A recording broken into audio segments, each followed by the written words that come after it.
So what exactly does a family owe the people it has lost? Is remembering them an act of profound love, or is it a really heavy burden placed on the living? Or maybe somehow it's actually both at once. Welcome to this explainer. Today we're going to unpack a deeply moving narrative that dives headfirst into these exact questions. It's a story where the weight of memory is so physical, so undeniably real, that it literally cracks the foundation of a home. We're exploring The House with the Black Stone, a Korean family saga. This is an absolutely breathtaking, multi-generational journey that spans decades of turbulent history. It beautifully captures how a single family wrestles with identity, with loss, and with the incredible, often destructive power of the unspoken word. Okay, let's dive right into this. This beautiful story was written by Nick Sasaki. He's a Japanese-American writer and the creator of Imaginary Talks, which is a fantastic project exploring emotionally meaningful conversations across literature, history, spirituality, psychology, and culture. With The House with the Black Stone, Sasaki has crafted an entirely original Korean multi-generational novel, deeply inspired by the magical realism tradition we normally associate with Gabriel Garcia Marquez. I want to emphasize that its characters, the village, the supernatural symbols, the family history, and all the narrative events are completely original creations by Nick Sasaki. Section 1. A modern magical realism tale. The enchanting world of Mangwori. Now, what's really interesting about this village is that it isn't just a backdrop, it's practically a living, breathing character. It's a place where the boundary between the physical world and the emotional world just completely dissolves. Sasaki uses these incredible supernatural elements to tell the story. I mean, imagine summer snow that specifically follows one solitary stranger. Or a massive black stone that literally cracks under the weight of unsaid truths. You've got brass spoons that tremble when a lie is told, an ancestral namecloth that magically stitches its own records, and letters that somehow navigate through time to arrive before they're even written. These aren't just random magic tricks. They are very physical manifestations of the family's emotional burdens. When a character refuses to speak their pain, the house itself speaks for them. Section 2. The Stranger and the Snow. A hidden past arrives in the village. We're introduced to Kang Imun. He's a wounded man walking out of the mountains, dragging this heavy wooden chest, and he's followed by a private, continuous fall of summer snow. Wild, right? He ends up marrying a local woman named Baek Yeon-hwa. While on their wedding night, that supernatural snow literally starts falling inside their bedroom, covering his mysterious chest. When Yeon-hwa asks him to open it and finally share his past, he refuses, and he gives us this profound line. Only good stories belong on good days. But Yeon-hwa is incredibly wise. She realizes right then and there that if you refuse to tell the bad stories on good days, they don't just disappear. They simply wait, they fester, and they grow worse, just waiting for a bad day. Section 3. The Stone That Listens. A house built on unspoken truths. So, Aimun builds their family home directly over this enormous black stone that the rest of the village totally avoids because, rumor has it, the stone actually listens. And this brilliantly illustrates the core dynamic of the Kang family. Look at the stark contrast here. On one side, we have the words spoken out loud. The polite lies, evasions, the surface-level stuff the family uses to protect each other from painful realities. But then on the other side, we have these swallowed truths. The stone doesn't care about polite lies. It listens for those heavy, unspoken realities, the suppressed anger, the hidden grief.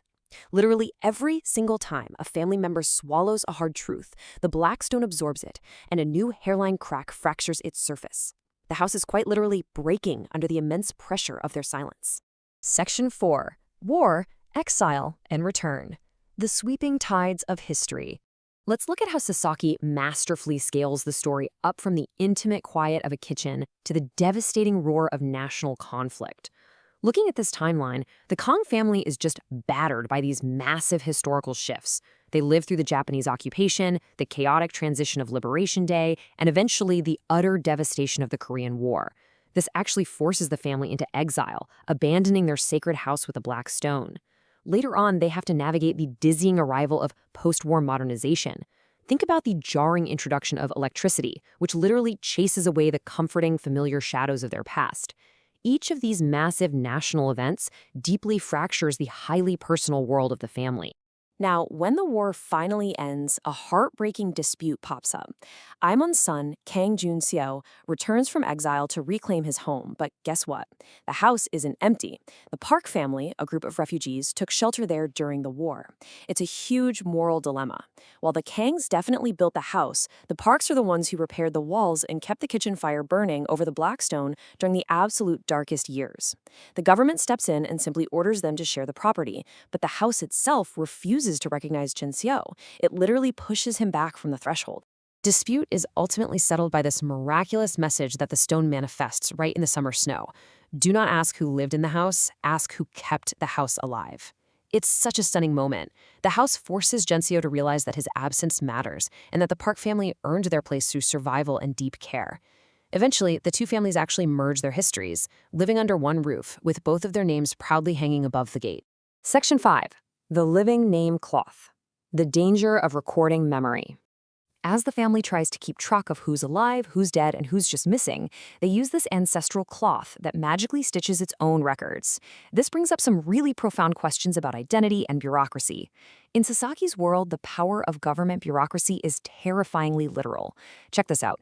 When a person's name is dropped from the government's household register, their physical reflection mysteriously vanishes from the mirrors in the village. It's such a brilliant, chilling way to illustrate the devastating power that official records have over human existence.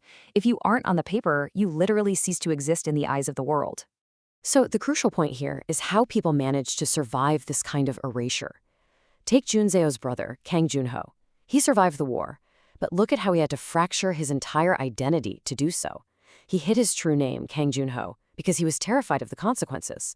Instead, he lived as Kim Jung-soo, which was a stolen name from a dead soldier that he used to secretly send money and give a grieving mother false closure. And if that wasn't enough, he invented a third alias, Park Yong-gil, just to quietly run a radio repair shop and hide from his own past. Yes, he survived, but the cost was his single, unified self. Section 6. Who owns our memories? The public versus the private truth. Decades later, a family member who became a journalist actually uncovers Jun-ho's secret.